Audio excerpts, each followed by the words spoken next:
pagkain ng alaga ko.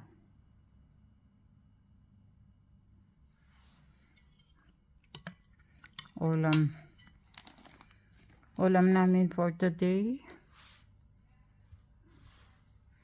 Ayan, kanin.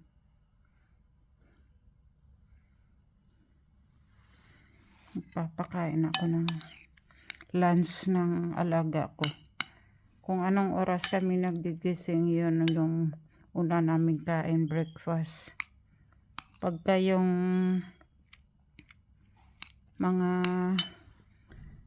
paggabi na, yun, lunch pa lang yun. Yung sa morning, yun na yung pinaka good night dinner namin.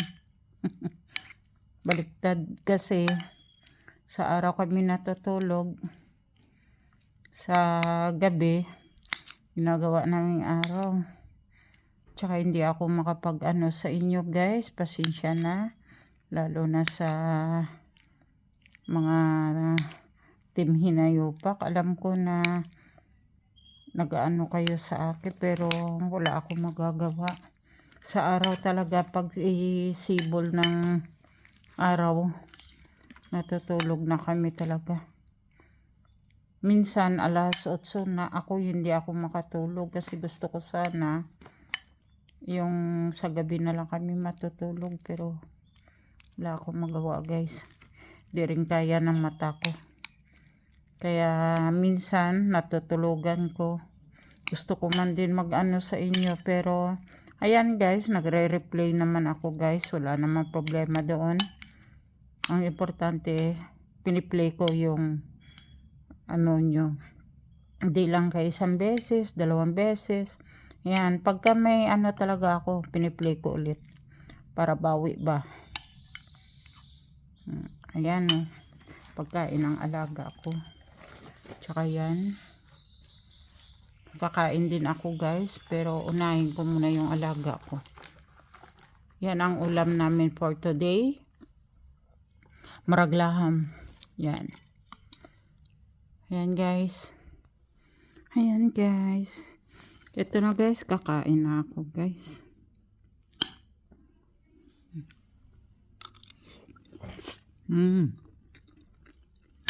Dami.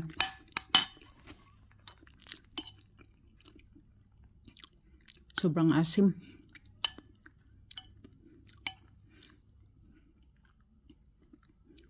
Maraming lemon.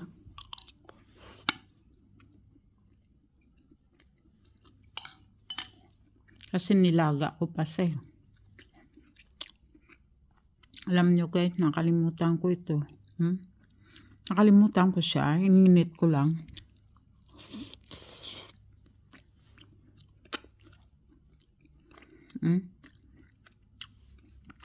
Tapos naka-idlip ako. Ayun.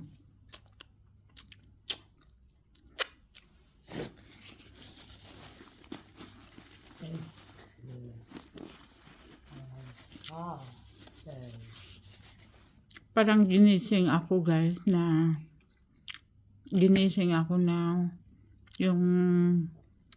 yung inano mo sa kusina, yung mais ko, ininit ko.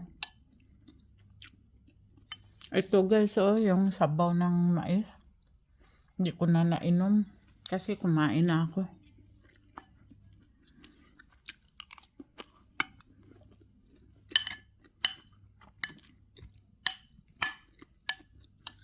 Okay lang yan. Nakalimutan ko talaga guys na may sinasalang pala ako doon. Buti na lang kamo. Hindi na walan ng tubig. Yung mais at saka ito.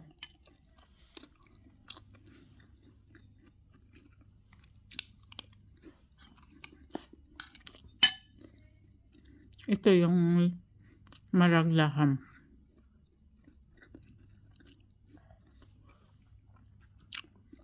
Haggard ako guys, kaya hindi ako magpapakita ng mukha ko.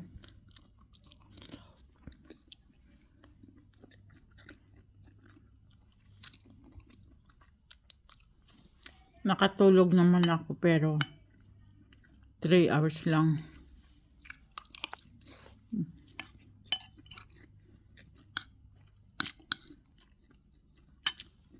Walang ligo.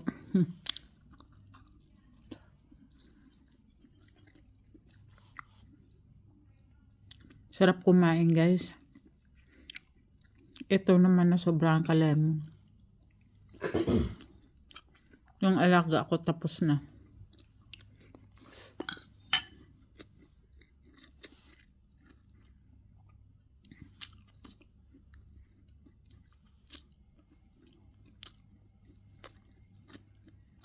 Minsan na ako kumakain ng ganito. Di naman palagi.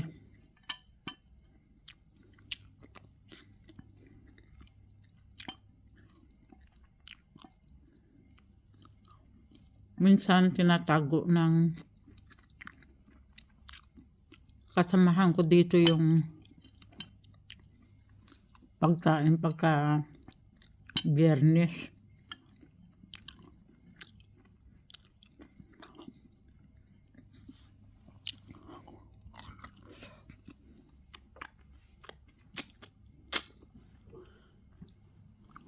Kasi guys, hindi ako alam kung saan yan nilalagay. Kasi ang alam ko, pagkain niya yan dyan banda sa tagiliran ng rep. Tapos, doon niya pala nilalagay sa kanyang, lagayan ng mga pagkain niya rin. Para hindi mahanap.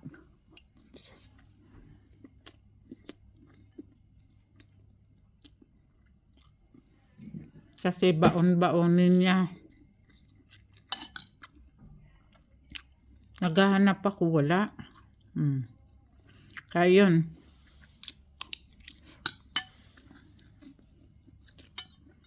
Ang nakaano yan sa kanya, yung tagaluto.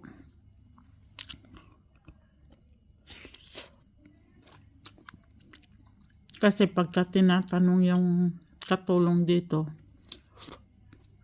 kung may natira sa pagkain, wala daw. Yung gaganyanin ka ba niya, wala talagang Sabi ko, hindi pa kasi ako kumain, baliwala lang. Nung nalaman kong style niya, ayun, lagi ko tinitingnan yung yung pinaglalagyan ng pagkain niya, nandun pala. Kaya hindi siya hindi siya magagalit. Di niya rin masabi na in-order niya yun. Ganun ba? Kaya, pag hindi ka mautak guys, wala kang pagkain dito.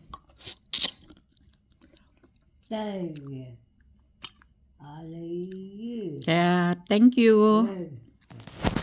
Thank you sa mga